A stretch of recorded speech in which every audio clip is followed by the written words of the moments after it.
رمضان كريم كريم كريم شهر عظيم عظيم عظيم قم للعبادة تلقى السعادة قم للعبادة تلقى السعادة تلقى السعادة تلقى النعيم. السلام عليكم ورحمة الله وبركاته.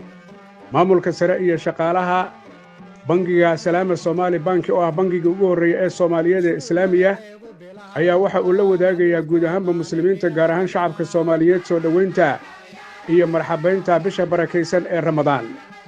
maamulka sare iyo shaqaalaha salaama Soomaali Bank waxa ay leeyihiin Allah awoodda leh waxaynu ka baryaynaa bisha khayrka badan barakadeeda iyo ajarkeeda iyo xasanaadkeeda inuu na soo xijiyo. Allah awoodda lana gudashada waajibaadkeeda uu noo fududeeyo. waa bishii khayrka badneed waa bishii quraanka kariimka uu soo degay waa bishii shaydaanka oo dhan dhammaantiis la xiray waxaana ay maamulka sare iyo shaqaalaha salaama Soomaali Bank ay leeyihiin macaamiishooda inta bisha barakeysan lagu jiro waxaynu ku dadaali doonaa sidaan idinkugu khidmayn jirno inaanu idinkugu khidmayno su'aal walba oo la xiriirta arrimaha ganacsigiina iyo shu'uunta bankiga aad ka leedihiinna siday ahayd laydinkaga jawaabayo.